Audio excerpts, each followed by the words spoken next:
हज़रत हूद अलैहिस्सलाम कौम आद से ताल्लुक़ रखते थे। आप आद के शरीफ और नेक घराने में पैदा हुए। हज़रत हूद अलैहिस्सलाम अल्लाह की तरफ से कौम आद को सच्चाई का रास्ता दिखाने के लिए भेजे गए थे। आद की कौम गमराही में मुब्तला थी। तरह तरह के बुरे काम कर ना जुल्म ज़यादती और लूटमार करना उनकी आदत बन चुकी थी। खासकर कमज़ोर तबका उनके जुल्म व ज़्यादती का शिकार था। गरीब काश्तकारों की ज़मीनें और उनमें पैदा होने वाला अनाज मार धाड़ कर छीन लिया करते थे।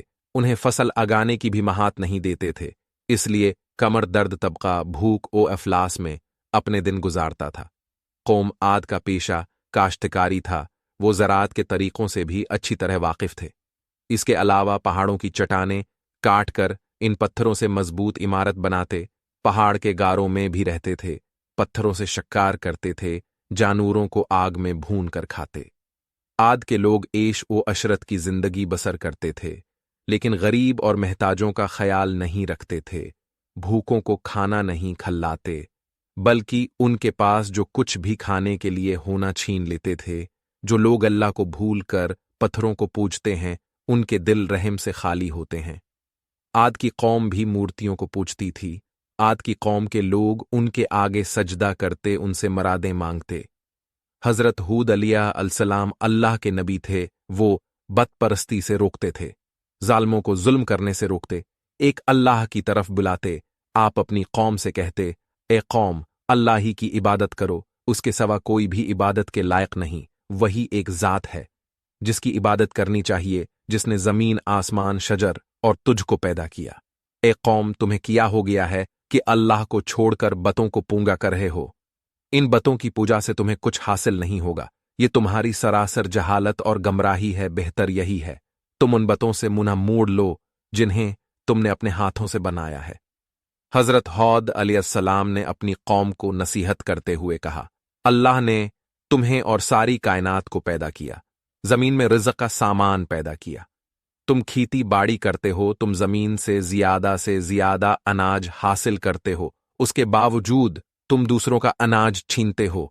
बल्कि तुम्हें तो चाहिए था कि अपने अनाज में से महताजों और गरीबों का हिस्सा निकालते, भूखों को खाना खिलाते था कि वो भी तुम्हारी तरह जिंदा रह सकें।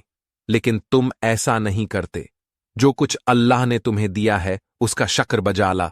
उसका तरीका ये है कि जिनके पास इनाज नहीं है, तुम इन्हें खाने पीने का सामान दो। अगर तुम ऐसा नहीं करते तो ये तुम्हारी बदबख्ती की अलामत है।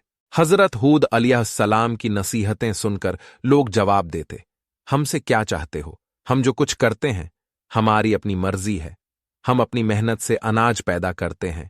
हम किसी भूखे को क्यों खिलाएं? हमारे पास जितना अनाज होगा हम ताकतूर कहलाएंगे। हम वही करते हैं जो हमारे बाप दादा क्या करते थे। हज़रत हूद अलैहिस्सलाम कहते कि मुझे अल्लाह ने नबी बनाकर भेजा है ताकि तुमको अच्छी बातें बताऊं और बड़ी बातों से आगाह करूं और बड़े कामों को रोकूं। अगर तुम सही और सीधा रास्ता पर नहीं चलोगे तो अल्लाह के अजाब से नहीं बच सकते। हज़रत हूद अलैहिस्सलाम बार बारानी कौम को नसीहत करते रहे।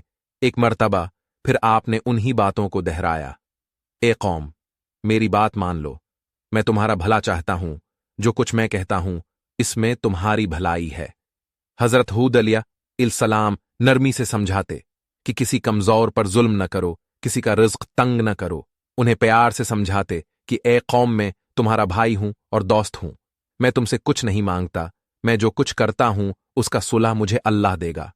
कौम का शबह दौर करते हुए कहते, ए कौम, क्या तुम ये समझ रहे हो कि मुझे पर ईमान लाओगे तो तुम्हारी खेती बाड़ी बर्बाद हो जाएगी और तुम्हारे ऐश वाइशरत में खलल पड़ेगा? ऐसा कभी न सोचुआ। अगर तुम बतों की पूजा छोड़ दो और मुझ पर ईमान लाओ तो अल्लाह ताली तुम्हारे माल और औलाद में बरकत देगा, तुम्हें कूत अता करेगा। आपने अगले जमाने की बातें याद दिलाते हुए कहा, ए कौम, किया अल्लाह ने गमराहों को हिदायत देने के लिए हज़रत नूह अलैहिस्सलाम को नबी बनाकर नहीं भेजा था? इस कौम ने अल्लाह की बातों का इनकार किया तो किस तरह अल्लाह के अजाब ने उन्हें पकड़ा था।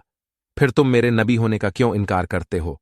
आपने बतों के बारे में फरमाया, ये बहुत जिसे तुम अपना माबूद समझते हो, ये न किसी के साथ भलाई कर सकते, न ये तुम्हें नुकसान पहुंचा सकते, बल्कि तुम खुद अपना नुकसान कर रहे हो। आपने उन्हें आगाह करते हुए कहा, اے قوم، تمہارے جھوٹے معبودوں پر نہ میں ایمان لاؤں گا نہ ان سے ڈروں گا، میرا بھروسہ اللہ پر ہے جو تمہارا اور ہمارا پروردگار ہے۔ قوم عاد کے لوگ برابر صیحتیں سنتے لیکن کوئی توجہ نہیں دیتے، ایک کان سے سنتے تو دوسرے کان سے اڑا دیتے۔ ایک روز قوم عاد کے لوگوں نے حضرت ہود علیہ السلام سے پوچھا کہ تم بار بار نبی ہونے کا دعوی کرتے ہو تو اس کی تمہارے پاس کیا دلیل ہے؟ ہمیں دلیل دکھاؤ۔ ہم دیکھنا اور سننا چاہتے ہیں، بغیر دلیل دیکھے ہم اپنے معبودوں کو نہیں چھوڑیں گے، اور یہ بھی بتاؤ کہ جس عذاب کی بات کر کے ہمیں ڈرا رہے ہو وہ عذاب کب آنے والا ہے؟